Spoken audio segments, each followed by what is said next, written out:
성경 말씀 로마서 15장입니다.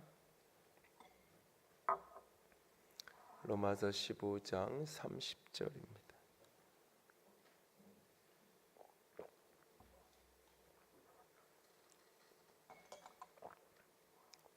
로마서 15장 30절에서 32절까지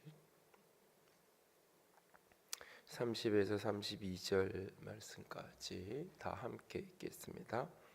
형제들아, 내가 우리 주 예수 그리스도와 성령의 사랑으로 말미암아 너희를 권하노니 너희 기도에 나와 힘을 같이하여 나를 위하여 하나님께 빌어 나로 유대에서 순종하지 아니하는 자들로부터 건짐을 받게 하고 또 예루살렘에 대하여 내가 섬기는 일을 성도들이 받을 만하게 하고 나로 하나님의 뜻을 따라 기쁨으로 너희에게 나아가 너희와 함께 편히 쉬게 하라. 아멘.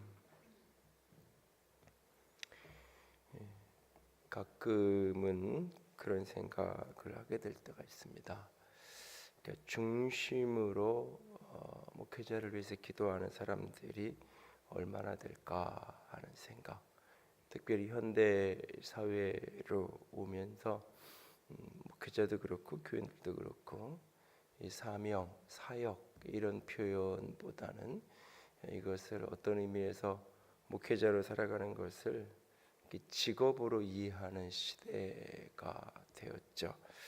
그러면서 그냥 직업적인 그런 태도로 목회자도 일을 대하고 때로는 교인들도 그렇게 대하는 그런 어떤 시대적인 여러 가지 전환기 속에서 과연 하나님 앞에서 목회자를 위해서 기도하는 사람 자체가 얼마나 될까라는 질문에서부터 목회자를 위해서 기도하는 사람이 얼마나 될까? 하나님 앞에서 결국 한 공동체가 세워지고 쓰러지는 가장 중요한 키 중에 하나 가운데 하나는 그 교회를 위해서 특별히 목회자를 위해서 기도하는 사람이 얼마나 되느냐에 따라서 중요한 키가 나뉘어지지 않을까 그런 생각을 종종 할 때가 있습니다. 오래전에 저희 교회에 광림교회로 오래 다니셨던 소망교회로 오래 다니셨던 소망교회 권사님 한 분이 한 1년여 신앙생활을 교회에 다니신 적이 있는데 그분이 이렇게 찬양하는 게 좀 힘드셔서 찬양 딱 끝날 시간이 되면 교회를 이렇게 오셨어요. 이렇게 주일날 예배 때 예배 한 11시 15분 정도 되면 그래서 이제 등록을 안 하시고 다니셔서 언젠가 한번 이제 기회가 돼서 같이 이렇게 뵙고 식사를 하는데 본인이 이제 그 얘기를 하시더라고요. 사실은 찬양이 싫어서가 아니라 본인이 이제 고막에 수술도 하고 귀가 안 좋아서 이제 이렇게 피트가 큰 음악이 들으면 너무 힘들어서 사실은 일부러 조금 늦게 오는 거니까 목사님 오해를 안 하셨으면 좋겠다고 뭐 그러면서 이런저런 이야기를 하면서 이제 자기 소개도 하시고 왜 이제 여기 잠깐 머무는지 그래서 이제 한 1년 정도 그곳에 한동이 머물다가 이제 김포로 이제 이사를 가셨는데 그분이 그런 얘기를 하세요. 뭐 소망교회에 대한 이런저런 얘기 하시다가 하시는 얘기 중에 하나가 목사님 사람들이 모르는 것 중에 하나가 소망교회가 저렇게 되고 여러 가지 뭐 이렇게 긍정과 부정의 모습이 있지만 그럼에도 교회가 저렇게 사는 이유 중에 하나는 그 은퇴하신 광 목사님을 위해서 매일 새벽마다 기도하는 이 성도들이 3,000명이 있어요. 그런 얘기를 하시더라고요. 매일 그 광 목사님을 위해서 깨어서 새벽마다 대표적으로 한국 교회 안에 프로그램이 하나도 없는 교회. 프로그램 교회에 어떤 뭐 이렇게 프로그램이 전혀 없는 교회 대표적인 교회 가운데 하나 그 교회인데 그 교회가 그만큼 글 수 있었던 이유 중에 하나는 목사님의 개인적인 역량도 있지만 그 너머에 매일 그분을 위해서 기도하시던 그런 분들이 있기 때문이었다고 뭐 그런 이야기를 이렇게 하시는 걸 이렇게 들으면서 몇 가지 생각을 했던 기억이 납니다. 이 바울 서신을 쭉 읽어가다 보면 바울 서신의 앞부분, 그러니까 모든 바울 서신의 1장이나 2장에 보면 늘 그곳에 바울의 교회를 위한 기도가 나와요. 바울의 교인들을 위한, 성도들을 위한 기도. 그래서 내가 너희들을 위해서 기도하노니 이렇게 기도한다. 그래서 거의 모든 바울 서신의 앞에 1장을 보면 바울이 그 교회 편지를 보내겠는 그 교회 성도에서 기도하는.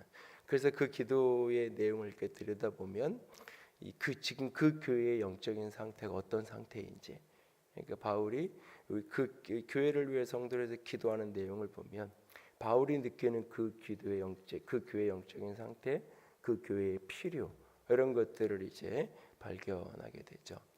그리고 또 바울 서신이 끝나는 맨 마지막 장을 보면 늘 바울은 나를 위해서, 자신을 위해서 기도해 달라고 이야기하죠. 그래서 바울 서신은 늘 기도로 시작해서 기도로 끝나요. 바울이 교회를 향한 수많은 권면을 하고 나눔을 할 때 그 출발은 늘 기도로부터 시작된 거죠. 그러니까 자기 판단, 자기 생각, 자기 보기에 옳고 그름 이런 것을 가지고 편지를 써내려가는 게 아니라 그 모든 교회를 향한 권면과 편지는 늘 바울 자신의 교회를 위한 기도에서부터 흘러나온 그 안타까운, 간절하고 절박한 기도가 그렇게 권면으로 이어져가는 거죠.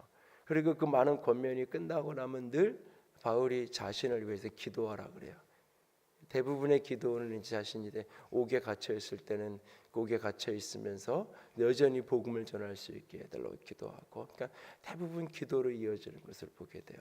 그러니까 내가 하는 모든 권면이 나는 완벽해서, 나는 다 잘해서 이런 이야기를 하는 것이 아니라 나도 여전히 부족한 사람이고 나도 여전히 연약한 사람이라는 것이 그 속에 담겨 있는 거죠.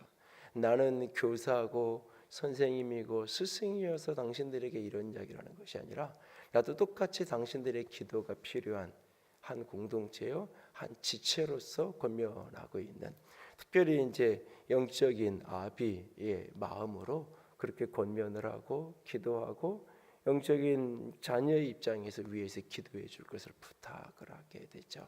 특별히 이제 고린도전서와 고린도후서 같은 경우가 바울이 굉장히 이렇게 힘든 마음 속에서 편지를 써내려가는, 그러니까 바울이 대부분 이 교회와 바울의 관계가 부정적인 관계가 별로 없는데 고린도후서는 굉장히 바울과 교회의 관계가 부정적이죠. 그러니까 그 고린도 교회 성도들이 바울을 인정하지 않는 거예요. 바울을 사도로도 인정하지 않고 리더십도 인정하지 않고 바울에 대해서 아주 불편한 이야기들, 뭐 이렇게 글로 볼 때는 굉장히 뛰어난 사도인 것 같았는데 이렇게 만나서 설교를 들어보니까 볼품이 없네. 뭐 이렇게 심지어는 바울이 거기서 이제 자신의 질병의 문제, 자신의 이렇게 사단의 가시라고 표현한 육신적인 연약함을 가지고도 고백하고 그러는 이유가 사실은 그런 것까지도 문제를 삼으면서 자기는 병들어서 저러면서 누구를 고친다고, 이런 식의 수만 가지 바울에 대한 비방과 심지어는 적대적인 그런 어떤 자기 자신을 인정하지 않는 그런 성도들을 향해서 쓰는 편지. 그래서 고린도후서의 바울의 인간적인 고백, 자신의 인간적인 연약함, 인간적인 부탁, 이런 이야기들을 바울이 많이 이렇게 고린도 교회 성도들에게 해가는 모습을 보게 돼요. 그 문맥 속에 보면 바울이 너희들이 보답하는 양으로 마음을 좀 넓혀달라 이런 부탁을 하게 되죠. 그러니까는 자식으로서 부모에게 보답한다는 그런 어떤 마음에서, 그런 마음에서 부모가 때로는 허물이 있고 연약함이 있고 부족함이 있어도 그래도 내 부모인데 하면서 이렇게 마음을 여는 것처럼 너희들이 보답하는 양으로 좀 이렇게 마음을 좀, 내가 너희들에게 권면하고 말하고 이런 것들에 대해서 좀 마음을 좀 열어달라고 바울이 부탁하는, 그 고린도후서 6장의 그 본문을 이렇게 읽을 때면 이날 바울의 마음이 얼마나 때로는 쓰리고 힘들었을까, 이런 말을 이렇게 때로 해야 되는, 이게 직업이라고 여기면 그냥 싫어 그럼 마라 이렇게 마음에, 사실 바울은 또 한 교회만 오래 있었던 게 아니라 여러 교회에 있으니까 굳이 자기를 적대시하고 자기를 안 받아들이는 그런 교회에 편지를 2번, 3번, 성경에는 이 고린도 전서와 후서만 나오지만 이제 여러 가지를 보면 편지가 4차례 이상 왔다 갔다 한 걸로 보이는데 가장 많은 편지가 오간 게 고린도 교회에 보낸 편지예요, 사실은. 그러니까 그렇게 가면서 할 필요가 있을까? 이게 이제 부모니까, 영적인 부모라고 여기고 하나님께서 주신 사명이라고 여기니까 자신을 어떻게 받아들이든지 관계없이 끊임없이 그 일을 감당해 가는 거죠. 부모가 그렇잖아요. 자식이 부모를 인정하든 인정하지 않든, 잘하든 못하든 부모는 부모로서의 길을 갈 수밖에 없고, 나 안 할 거야라고 그 앞에서 너무나 때로 화가 나서 고개를 돌렸다가도 돌아서면 걱정이 되잖아요. 너 그러면 먹지 마라고 다 치워놓고는 제가 먹나 또 걱정이 되는 게 그게 마음이잖아요. 때로는 그런 모습이 고린도후서에서 읽혀지는데요. 바울은 늘 그렇게 교회를 위해서 기도했고 자신을 위해서 기도해 달라고 부탁을 합니다. 늘 여러분들에게 부탁드리고 싶은 거 한 가지는 저를 위해서 기도해 주시기를 원합니다. 오늘 본문에 보면 바울이 이 로마 교회 형제들에게 자기를 위해 기도해 달라고 부탁하면서 다른 서신과는 다르게 조금 더 구체적인 기도의 제목들이 언급되고 있습니다. 30절에 보면 형제들아 내가 우리 주 예수 그리스도와 성령의 사랑으로 말미암아 너희에게 권하는데, 그 성령의 사랑, 그리스도의 사랑을 근거로 내가 너희에게 권면한다. 인간적인 어떤 관계의 어떤 그런 부분이 아니라 예수 그리스도의 사랑, 성령의 사랑을 근거로 내가 여러분들에게 부탁을 합니다. 내가 권합니다. 너희 기도에 나와 힘을 같이하여 나를 위해 하나님께 빌어. 너희들의 기도 가운데 나와 힘을 같이해서 나를 위해서 하나님께 빌어달라. 목회자를 위한 기도 속에 중심에는 사랑이 놓여지는 거고, 그 중심에는 결국은 내가 기도하는 사람이래야 되는 거죠. 자신이 기도하지 않는 사람이 목회자를 위해서 무슨 기도를 하겠어요, 사실은.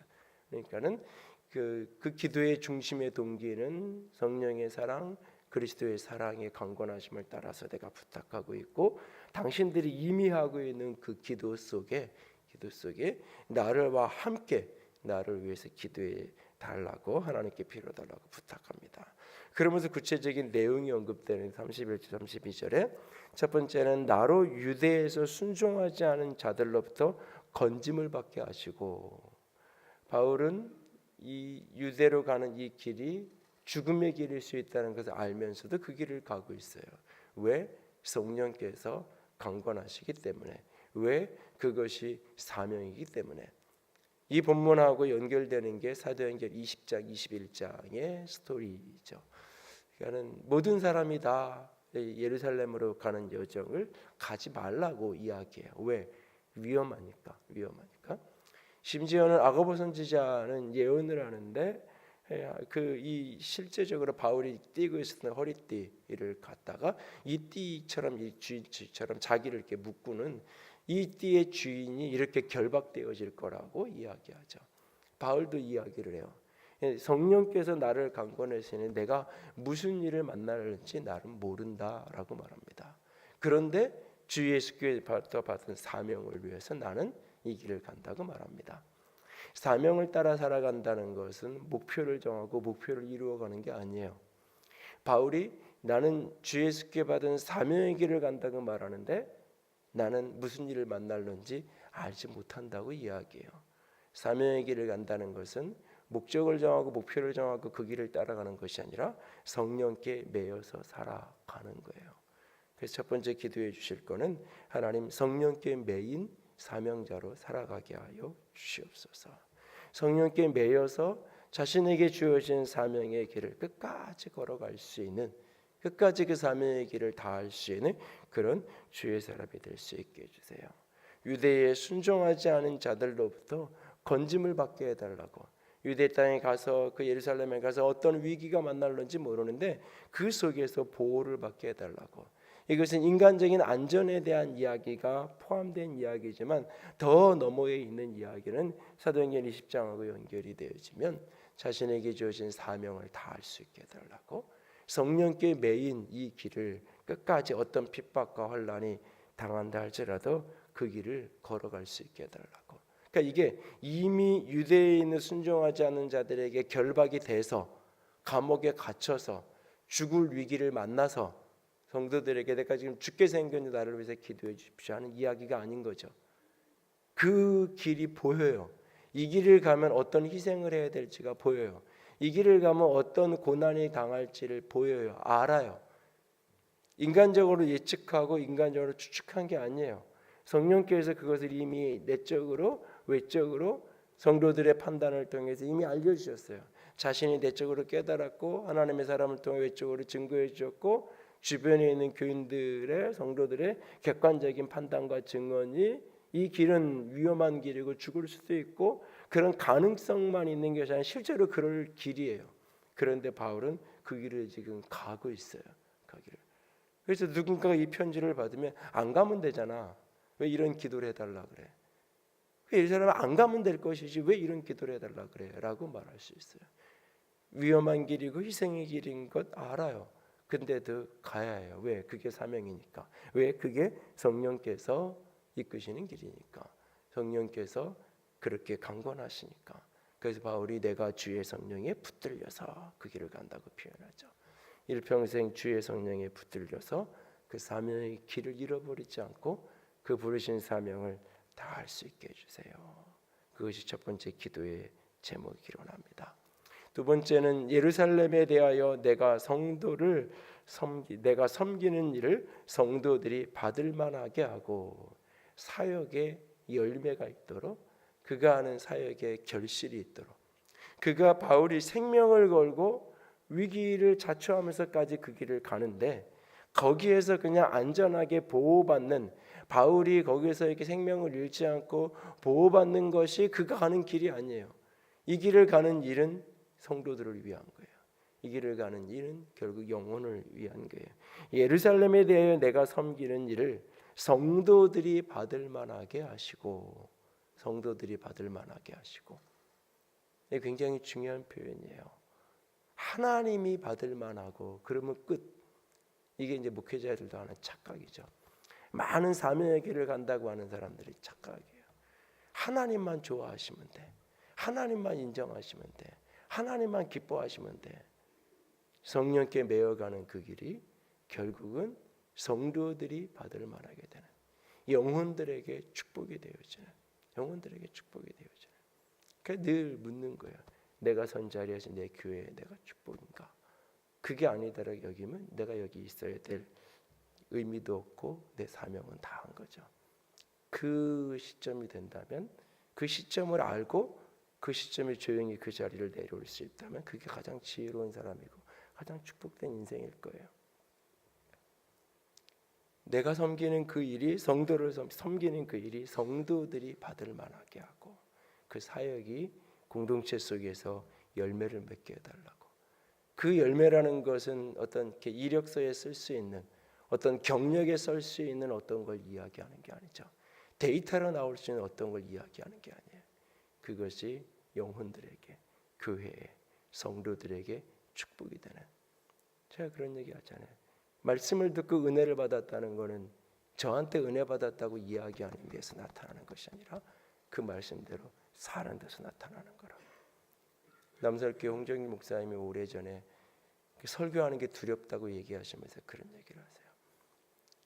그 입양에 대해서 이렇게 고아와 과부에 대해서 그런 메시지를 종종 그분이 설교를 하셨는데 어느 날 예배가 끝나고 거기 이제 본당 1층이어서 예배실에서 바로 나오면 그 바깥에 앞마다 이제 거긴데 그 앞에서 이렇게 인사를 하는데 한 교인이 인사를 시키는 거예요. 목사님 우리 아들이에요. 내가 이 성도를 수년을 알았는데 이런 아들이 없는데 인사를 시키는 거예요. 고아원에서 입양을 해가지고 이제 목사님한테 참 인사를 시킨 거예요. 그러니까 가난한 사람, 고아, 과부에 대한 그런 메시지를 품고 살아야 된다고 나눴는데 어느 날 성도가 그 말씀을 순종해서 가서 아이가 없어서 뭐 그런 집이 아니에요. 입양을 해서 데리고 와서 자기 집에 그것도 장애가 있는 아이를 입양을 해서 그러면서 이렇게 결국은 그분이 이제 미랄학교를 하게 된 이제 그 학교를 이제 설립하게 된 그런 어떤 시발점이 된 사건이 그 사건이었는데 그냥 말씀을 전했을 때 그냥 귀로 듣고 아 저거 좋다 이게 아니라 성도들의 삶에서 열매가 맺어지는 것. 그 결국 성도들이 받을 만하게 되는 거죠. 그것이 어떤 사역이든지 어떤 사역의 열매가 나타나는 사역의 열매는 결국 성도들의 모습에서 나타나는 거예요. 모습에서 나타나는 거예요. 부모로서 자녀를 잘 키웠다라는 의미는 자식이 부모를 떠나고 나서 어떻게 사느냐에 나타나는 거예요. 사실은 부모의 울타리와 감시 안에 있을 때 어떻게 사느냐보다 더 중요한 것은 그 아이가 부모를 떠났을 때 어떤 인생을 살아가느냐. 그것이 부모에게 가장 자식을 어떻게 보면 성도들이 받을 만하다는 것은 말씀을 듣고 그들이 세상에 가서 일터에 가서 가정에 가서 어떻게 살아가는가. 그 말씀이 얼마나 그 사역이 얼마나 영향력이 흘러가고 있는가. 그것을 위해서 기도해 주시기 바랍니다. 사역의 열매가 나타나도록 사역의 결실이 있도록 사명을 위해서 사역을 위해서 그리고는 생활을 위해서 32절에 나로 하나님의 뜻을 따라 기쁨으로 너희에게 나아가 너희와 함께 편히 쉬게 하라. 너희와 함께 편히 쉬게 하라. 바울은 이 길이 위험한 길인 걸 알아요. 그럼에도 불구하고 성령에 매여서 가고 있어요. 사람들은 다 이 길에 죽을 수도 있다고 말해요. 죽을 수도 있어요. 나는 그 각오를 하고 있어요. 그러나 하나님이 나에게 로마에 대한 비전과 소원을 더불어 주셨어요. 사도행전 19장에 로마도 보아에 대한 이야기를 해요. 그렇다면 이 길이 힘들겠지만 이 길로 내 사명이 끝나진 않을 거예요. 이 길은 사명의 길을 가는 여정이지 사명의 종착지가 아니라는 걸 알아요. 그는. 그래서 반드시 어떤 방식으로는지는 모르지만 어떤 과정을 거쳐서인지는 모르지만 로마를 가게 될 거예요. 그런데 그 로마 교회 성도들을 향해서 내가 너희와 함께 기쁨으로 갈 때 편히 쉬게 하라. 너희와 함께 편히 쉴 수 있게 해달라. 편히 쉬게 하라 라고 바울이 부탁하고 있어요. 바울은 로마 교회를 가본 교회가 아니에요.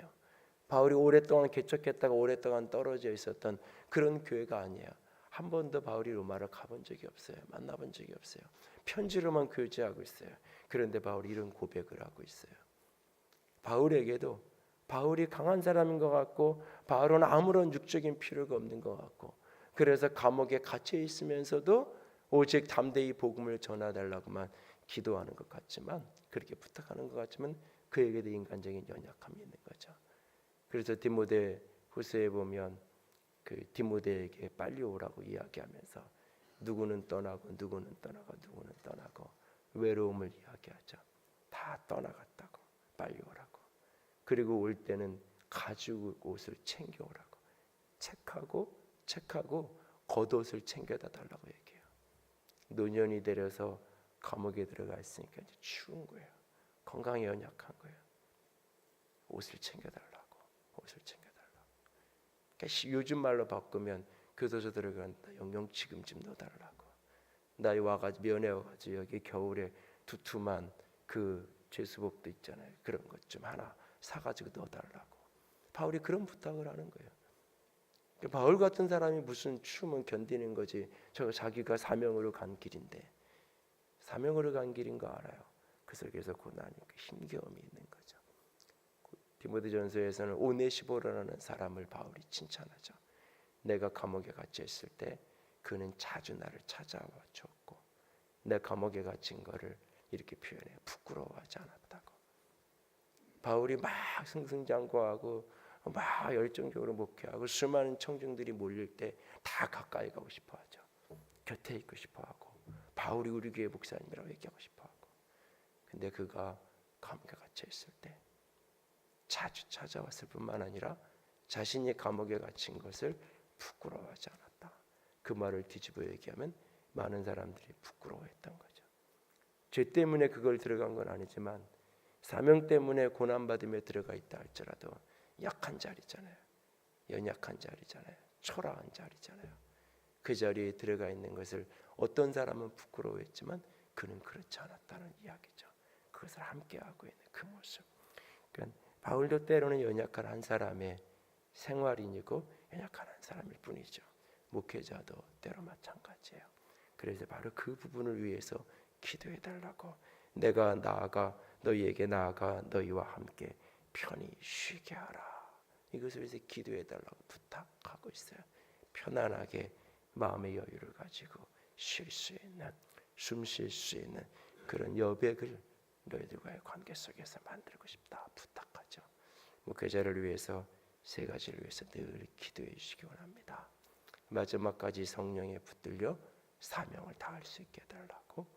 그 사역이, 그것이 어떤 사역이든지 설교든지 신방이든지 성역 공부든지 어떤 거든지 그 사역이 성도들이 받을 만한 열매가 있는 사역의 열매가 있게 하시옵소서.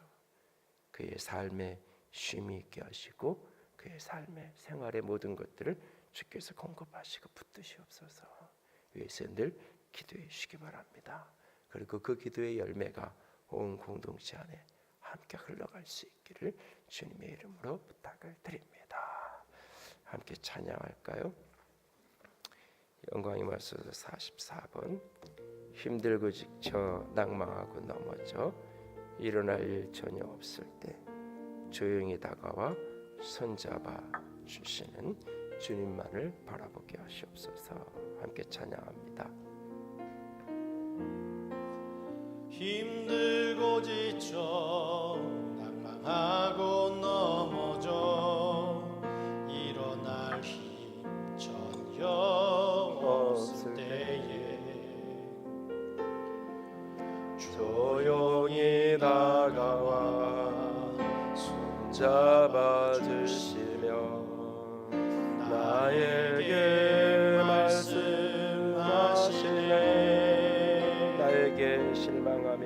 나에게 실망하며 내 자신 연약해 고통 속에 눈물을 흘릴 때에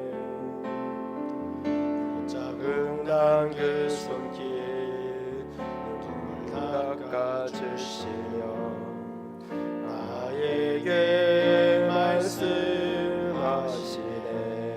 너는 내 아들이라. 너는 내 아들이라. 오늘날 내가 너를 낳도다. 너는 내 아들이라. 나의 사랑하는 내 아들이라. 언제나 변함없이 너는 내 아들이라. 너는 내 아들이라. 나의 십자가 고통 세상의 그 고통으로 내가 너를 낳았으니 너는 내 아들이라. 오늘날 내가 너를 낳도다. 너는 내 아들이라. 나의 사랑하는 내 아들이라. 영광의 하나님, 사랑의 하나님, 주님만을 바라봅니다. 주의 영광으로 빛으로 붙들어 주시옵소서. 그리스도의 사랑으로, 성령의 사랑으로 함께 기도할 수 있기 원합니다. 바울이 교회를 위해, 성도를 위해 기도했던 것처럼 그렇게 기도하는 주의 사람이기 원합니다. 바울이 늘 기도에 부탁을 하며 그때마다 함께 기도했던 그 성도들처럼 목회자를 위해 함께 기도하며 걸어가는 우리가 되게 하여 주시옵소서. 기도로 교통하고 함께 기도에 힘을 다하여서 함께 기도로 주의 일들을 이루어가는 아름다운 형제요 아름다운 공동체가 되게 하여 주시옵소서. 주님 도와 주시옵소서. 주님 의지합니다. 우리 주님 예수님 이름으로 기도드렸습니다. 아멘.